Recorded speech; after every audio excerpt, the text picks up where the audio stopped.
I'll see you guys in the dark. For a bit of context, I'm a 20-year-old female, 5'2", and about 125 pounds. My mother is 45, 5 foot nothing, and would blow over in the wind. We both look much younger than our actual ages, and due to that and small structures, have had our fair share of run-ins with creeps. I tend to carry a small arsenal on me at all times because of this. Pepper spray, a taser, pocket knife, and a small dagger, all inside my purse, so I tend to be pretty confident I can handle myself. This particular night was the worst we've experienced with creepers so far. My mother and I were grocery shopping at our usual Walmart. It was later on in the day, around 7 p.m., something we try to avoid because, as she said before, fair share of run-ins with the creeps.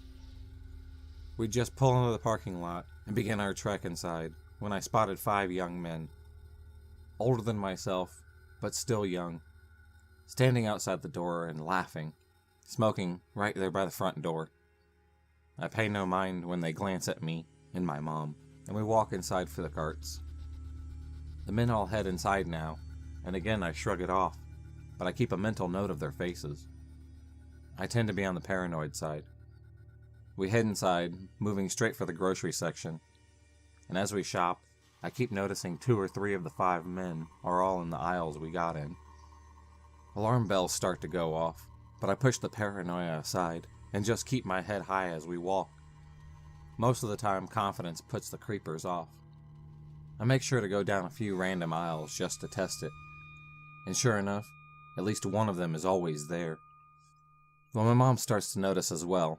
The more aisles we go down, and her hand squeezes mine in warning as she shoots one of the men a death glare when we stop in the cereal aisle. She tended to still be a mama there despite that I'm a grown woman.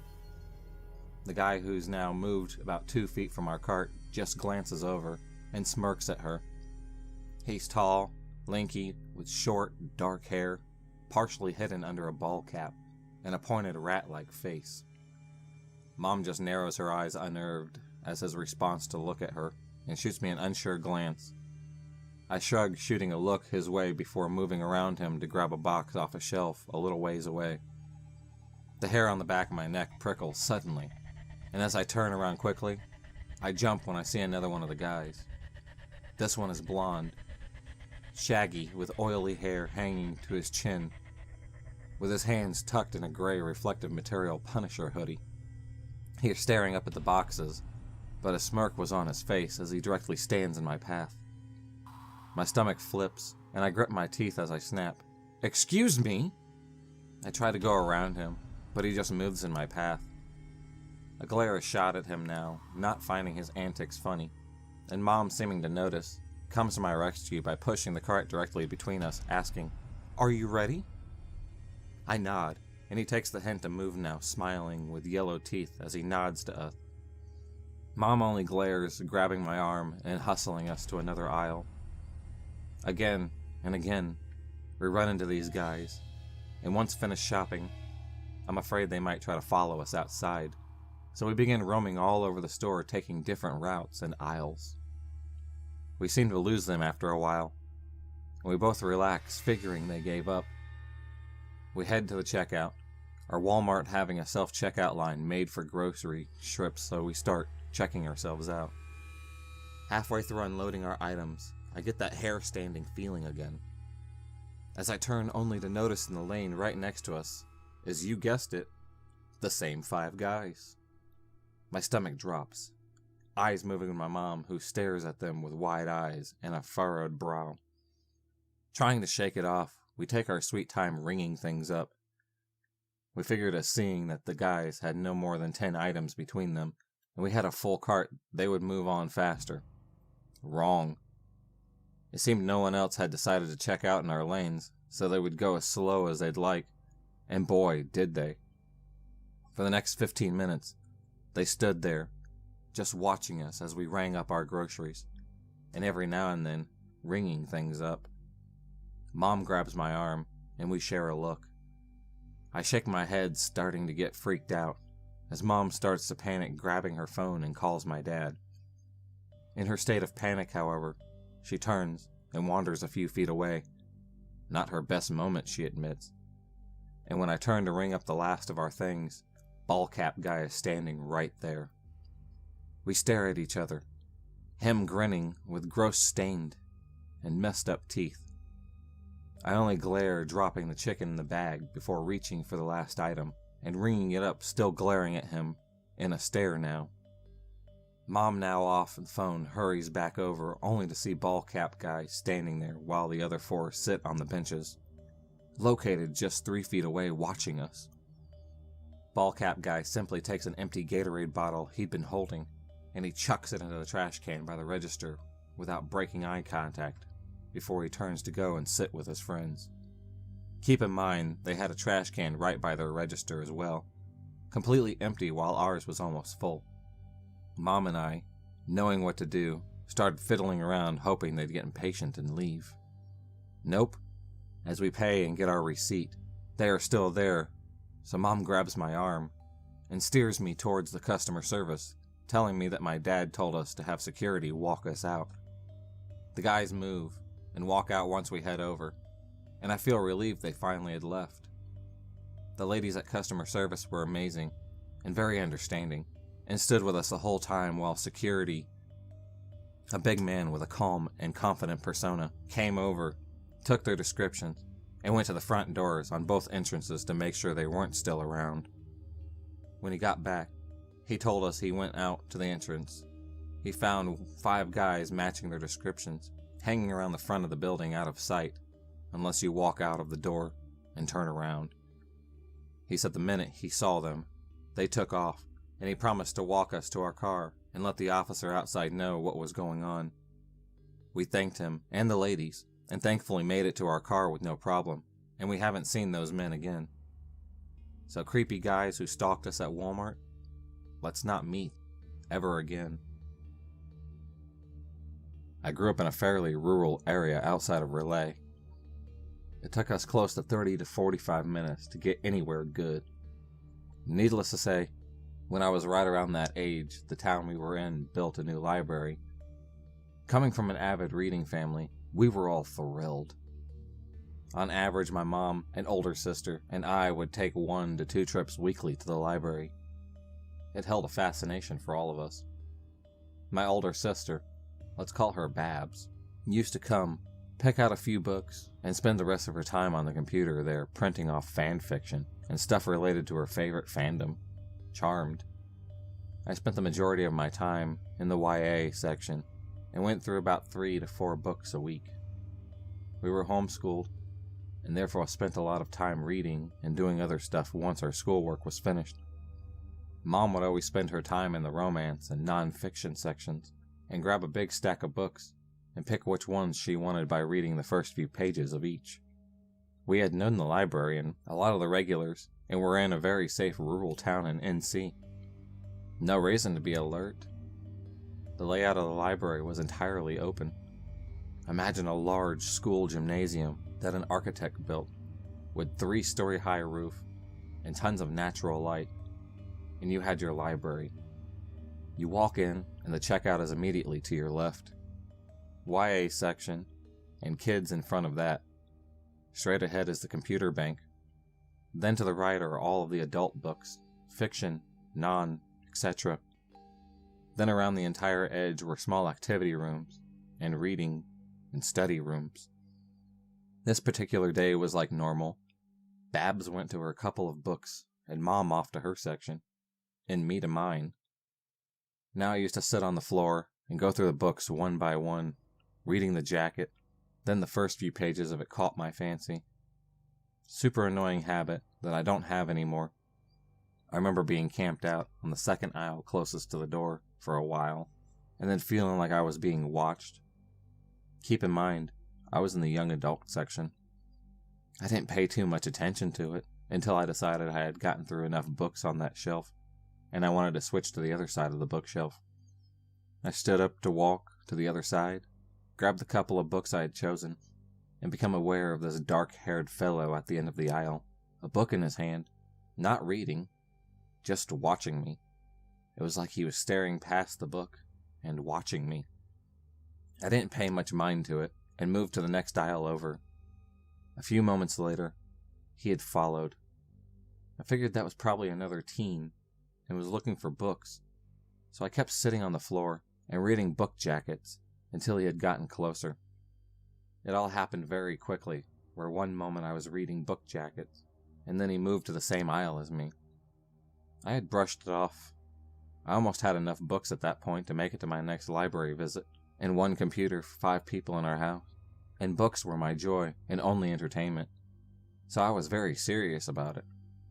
I guess I lost track of time for a minute, and when I looked up, he was still watching me.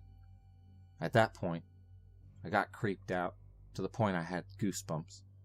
So what did 11-year-old me do? Try to find my big sister, of course. I tried to casually get up with my stack of books and exit the aisle. I had to pass by him to get to where the computers were.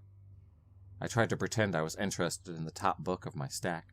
However, I caught his eye. That's when I realized he was probably in his late 20s, early 30s, and should not be in the young adult section of a library. I tried to find Babs, because she could have been where I left her at the computers.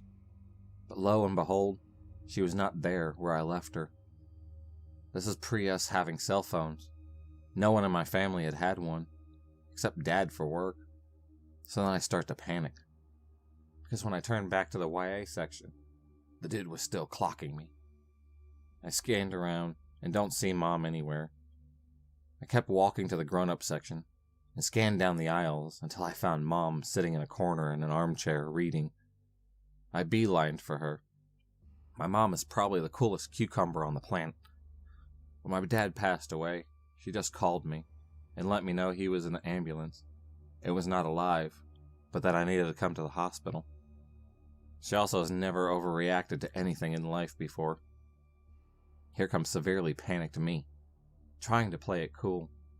I sat down at her feet and explained what transpired. She figured it was my overreactive imagination and told me to stick close. Then we talked about my books and if we should go to Walmart or not this trip. Maybe Waffle House for lunch sounded better, or the Mexican restaurant in the shopping center Walmart. I was also very excited to get my Barbie a new set of dresses because I had just received my allowance. We decided we'd just get groceries at Walmart and then eat at home. Now, whenever we did our library run, we would also hit Walmart for groceries and normal house supplies, and the occasional toy for me. My grandparents used to give us an allowance every month for fun stuff. Mom and I led back to the YA section. Creepy guy was gone. Now, while she is calm, she isn't stupid. We found Babs sitting nearby to where we left her. Been in the bathroom when I tried to find her, apparently. Mom explained what happened, and being much older than me, she said it was creepy that she didn't want to go to Walmart with us. So Mom and I would pick her up on the way back. She did give me a squeeze of my hand and kiss on my cheek for comfort when I sat with her, so that was nice, and it made me feel safe.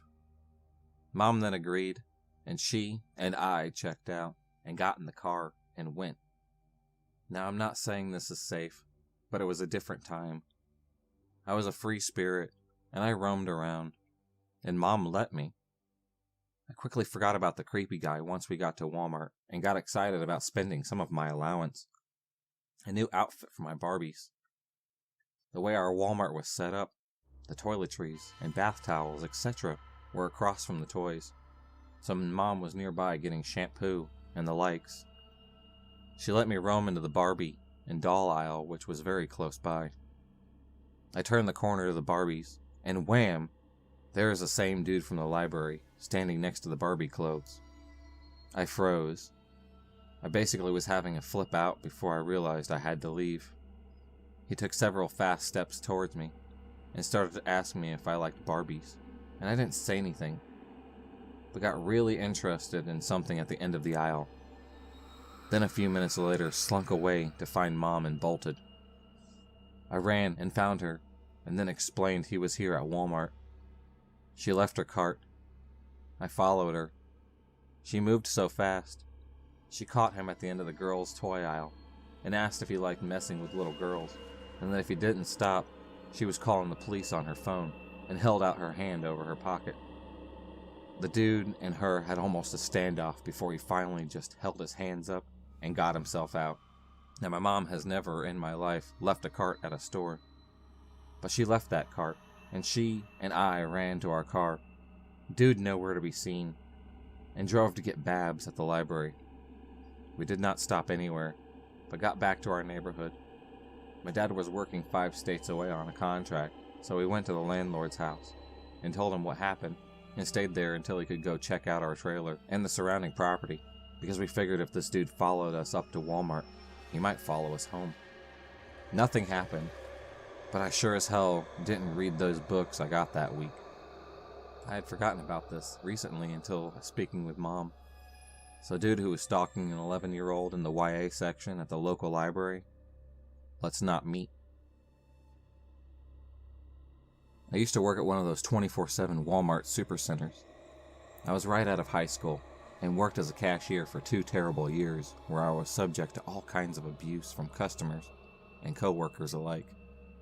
I mean, I was screamed at, slammed onto a register face first, groped, and even farted on once because this old lady was mad that oranges were priced each and not by the pound. However, the time that sticks out in my head the most is the time a customer tried to follow me home. I had just started my shift, and the second I got on register, I had a line about 10 people long. For some reason, the Walmart I worked at never had enough registers open, so people were usually mad and impatient by the time they got to me. I get right to work and keep a smile plastered on my face while making a minimal mandatory small talk. Most customers were polite, but not very interested in talking, so it's easy to fall into a bit of a cashier robot mode. I get to this guy who only has 2 items, yogurt and Band-Aids. I ring it up in record time and neatly bag it, but the customer doesn't seem to be paying any attention. He wouldn't look at me or answer my greeting. His eyes were just stared right down at the conveyor belt. Maybe he was a bit zoned out? The conveyor belt didn't look too dirty. I hadn't had a chance to wash it yet because the second I'd walk over to the register, people had lined up. I tell the man his total, which was something like $4.36, and he starts fishing in his pockets for exact change without looking up. Inwardly, I groan but keep my customer service smile fixed into place while I waited.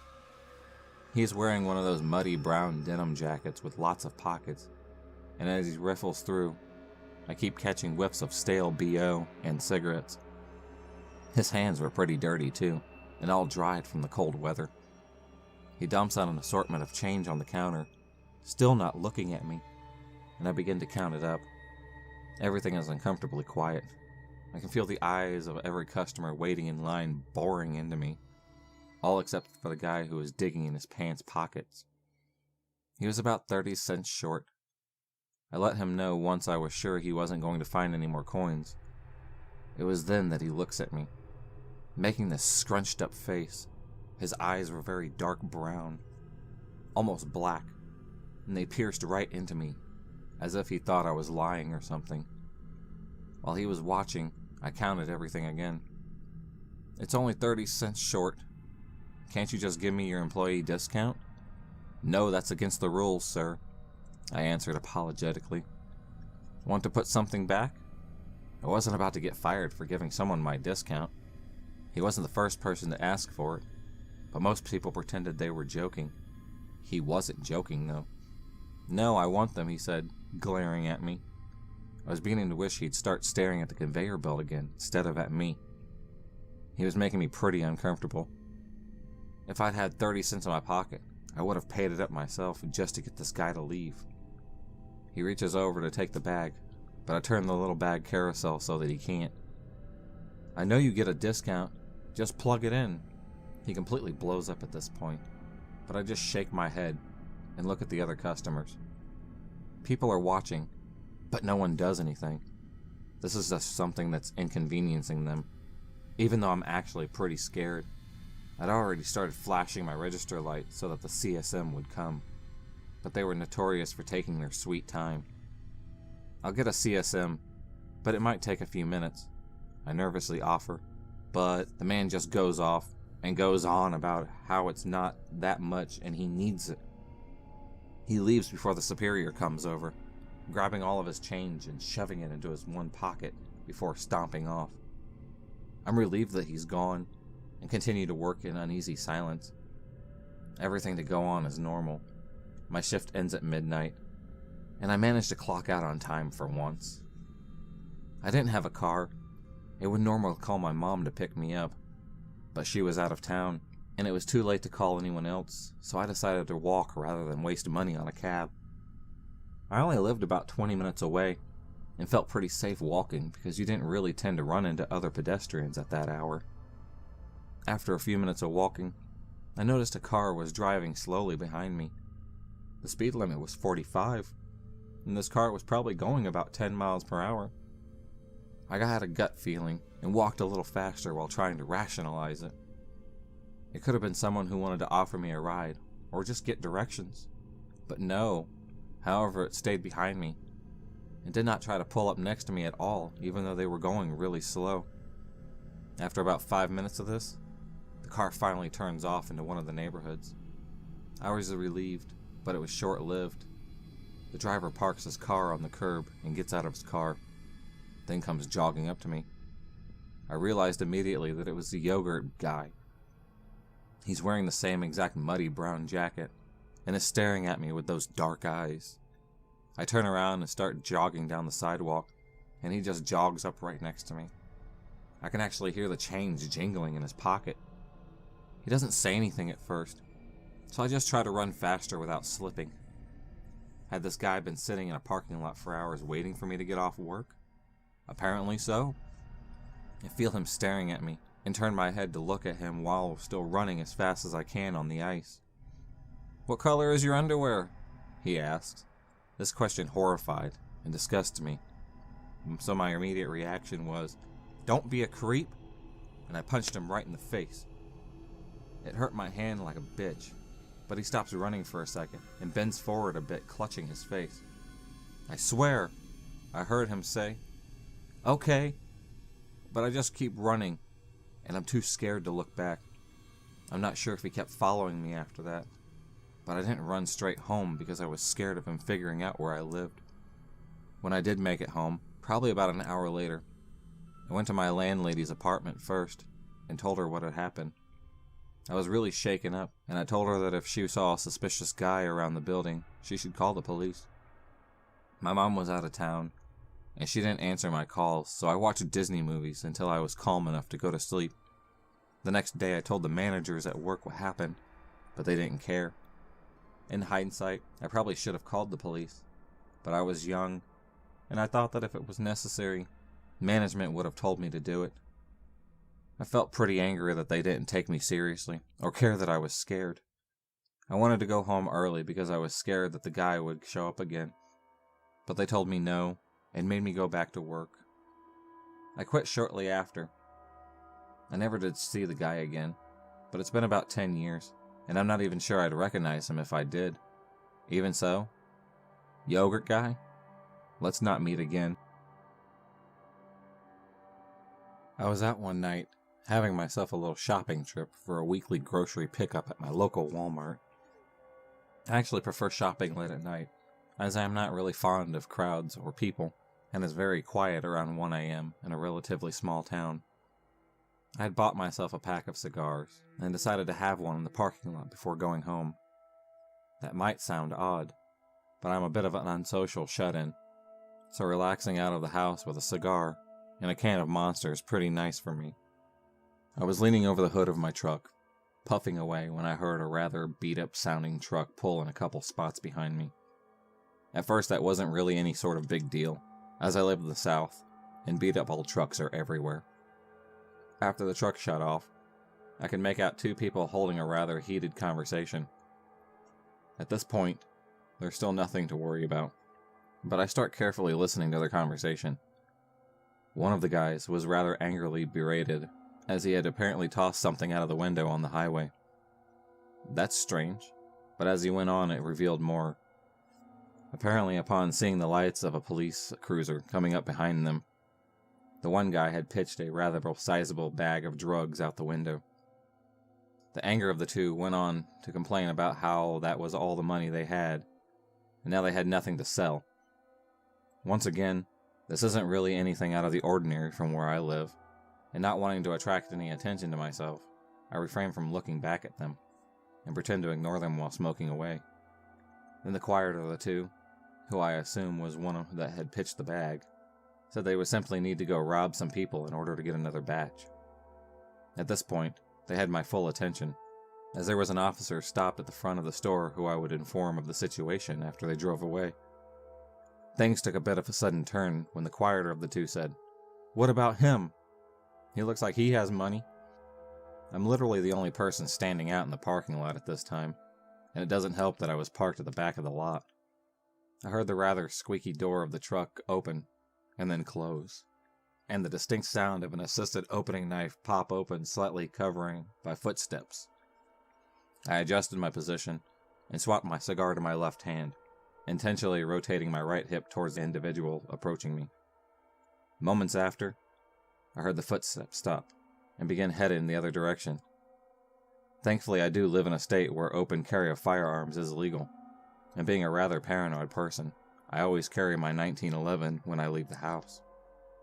Getting back into the truck, I hear the quieter one start to question why he turned around, being abruptly cut off with, "Do I freaking look like I want to get shot?" Now taking advantage of the change in situation, I turned around to get a good look at the two. Unfortunately, both of them noticed a bit too quickly and covered their faces. The guy in the driver's seat, who had gotten out to approach me, started the truck and drove away way too fast for me to be able to grab a license plate number in the dim light parking lot. I did go and pass on everything that happened to the officer who was sitting in front of the store, but I doubt anything came out of it due to how little information I could actually pass on. Unfortunately, this event has made me even more suspicious of people, to the point where I actually started sleeping with my pistol under my pillow. Part of me wished I had got back in the truck and left when I first started realizing that they were saying. Part of me wonders if I might have saved someone else some trouble by targeting the wrong person that night. I just hope I never run into those two ever again.